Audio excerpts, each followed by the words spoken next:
Você já se inscreveu no canal Espiritismo Teste? Não esqueça de ativar o sininho e todas as notificações. Assim te informaremos quando houver novos vídeos. E ajude a manter este trabalho voluntário, clicando em Seja Membro. Com isso você nos ajuda a produzir mais conteúdo sobre nossa rica doutrina, com a melhor qualidade técnica possível. E não se esqueça de clicar no like e compartilhar com seus amigos. Gratidão pela sua presença.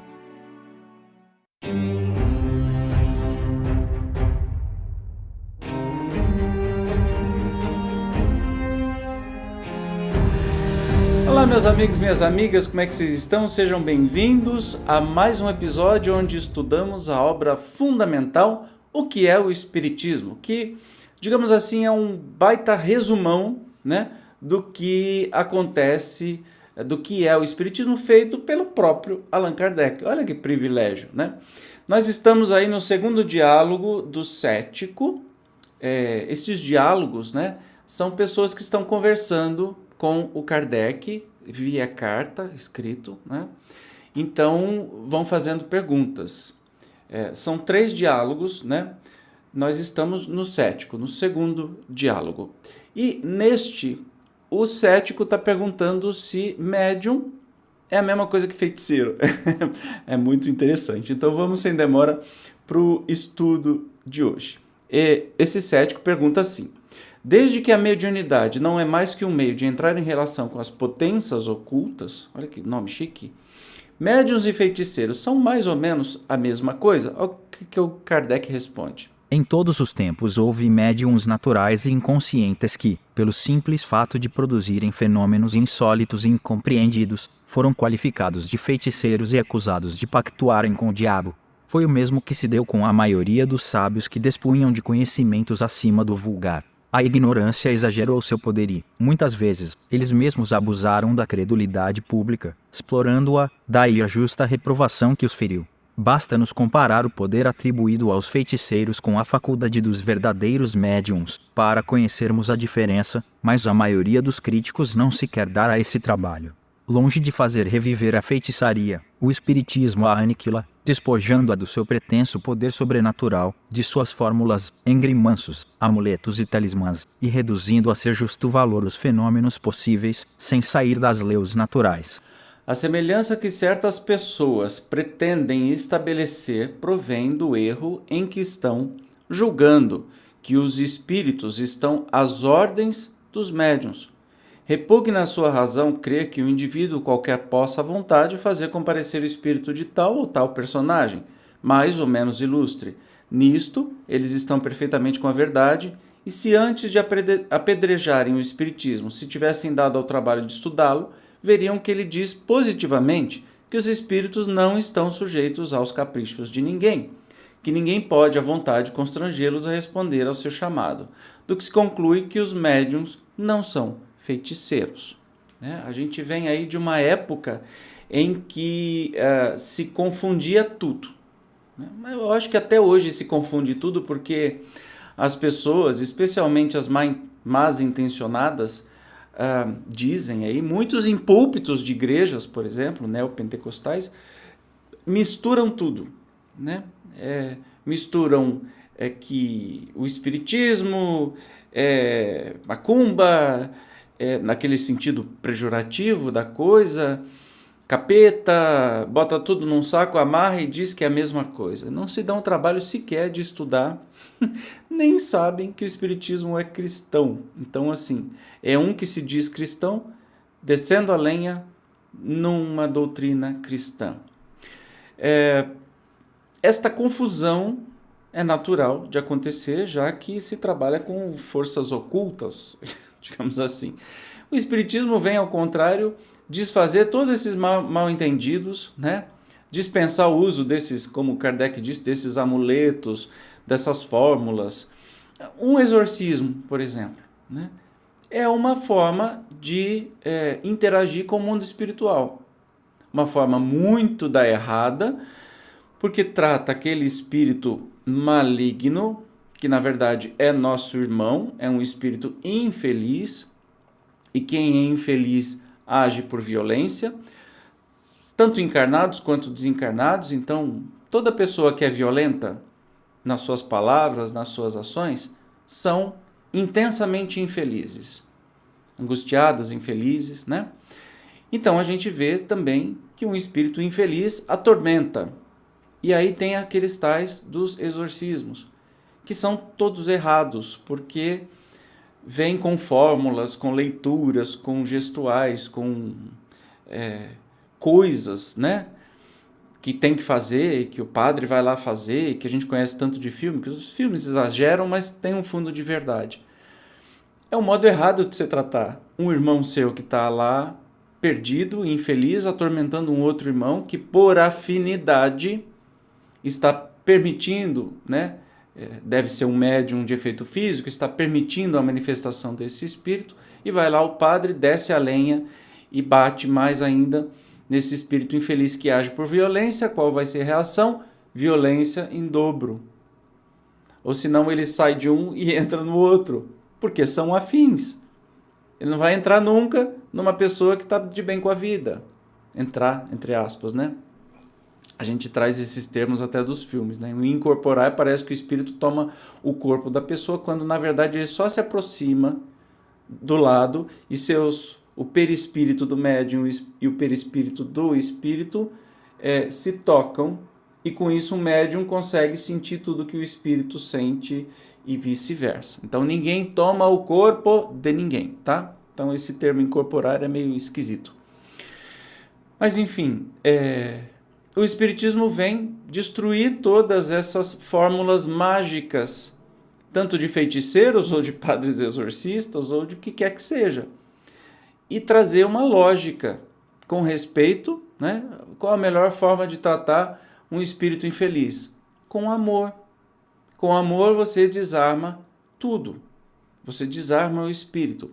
Nos romances espíritas, especialmente do Chico, por exemplo, a gente sempre vê que por trás do vilão daquele romance, ou seja, do espírito muito poderoso das trevas, sempre no final chega a mãe desse espírito e destrói toda aquela onipotência que ele tinha com uma coisinha simples, chamada amor. Então é assim que funciona nos trabalhos mediúnicos, né? Que eu participei muitas vezes, que a gente desenvolve na nossa casa espírita, é com amor. Vem violência nas palavras, volta amor. Firme, mas amor. É só isso. E não tem fórmula mágica, não tem palavra mágica, não tem material mágico, não tem varinha de condão, não tem erva, não tem bebida, não tem nada. Fumo, fumaça, incenso, nada. Nada. Lembrando, são sempre pessoas que estão do outro lado, tá? Aí o visitante fala assim: neste caso, todos os efeitos que certos médiuns acreditados obtêm à vontade e em público não são, ao vosso ver, senão charlatanice? Então, todos os efeitos que certos médiuns acreditados têm à vontade e em público não são charlatanice? Olha, pergunta muito interessante. Pode ser? Claro que pode ser, né? Especialmente médiuns que já são consagrados. Aí traz aí para a doutrina espírita, tá? Também tem muita gente que faz da mediunidade um espetáculo. E a gente sabe que a comunicação é de lá para cá, não daqui para lá. Portanto, os espíritos não estão ao dispor de médium nenhum para poder ser chamado e ter que falar toda vez que o médium quer. Entendeu? Então, por isso que as sessões mediúnicas são sempre mais reservadas, não são públicas, que não é espetáculo. É como se fosse uma consulta psicológica ou num consultório de psicólogo, entre poucas pessoas ou uma e outra pessoa, sabe? Não é para expor publicamente nada, nem ficar fazendo espetáculo de nenhum tipo. E Kardec responde: não digo em absoluto. Tais fenômenos não são impossíveis, porque há espíritos de baixa categoria que se podem prestar à sua produção e que se divertem, talvez por já terem sido prestidigitadores na vida terrena. Também há médiuns especialmente próprios para esse gênero de manifestações, porém, o vulgar bom senso repele a ideia de virem os espíritos, por menos elevados que sejam, representar palhaçadas e fazer escamoteações para divertimento dos curiosos. A obtenção desses fenômenos à vontade, e sobretudo em público, é sempre suspeita. Neste caso, a mediunidade e a prestidigitação se tocam tão de perto que é difícil muitas vezes distingui-las. Antes de vermos nisso a ação dos espíritos, devemos observar minuciosamente e ter em conta, quer o caráter e os antecedentes do médium, quer um grande número de circunstâncias que só o estudo da teoria dos fenômenos espíritas nos pode fazer apreciar. Deve-se notar que esse gênero de mediunidade, quando mediunidade nisso exista, limita-se a produzir sempre o mesmo fenômeno, salvo pequenas variantes, o que não é muito próprio para dissipar dúvidas. O desinteresse absoluto é a melhor garantia de sinceridade. Qualquer que seja o grau de veracidade desses fenômenos, como efeitos mediúnicos, eles produzirão bom resultado, por darem voga à ideia espírita. A controvérsia que se estabelece a respeito provoca em muitas pessoas um estudo mais aprofundado. Não é certamente aí que se deve ir beber instruções sérias sobre o espiritismo, nem sobre a filosofia da doutrina, porém, é um meio de chamar a atenção dos indiferentes e obrigar os recalcitrantes a falarem dele. Então, muito bem explicado, muito bem resolvido isso. Então, pode ser, sim, né? Como a pergunta diz assim, os médiuns acreditados, aqueles que são famosos, né? Na vez passada eu disse assim, médium vendedor de livro, né? A gente tem que tomar muito cuidado porque a mediunidade não é um espetáculo.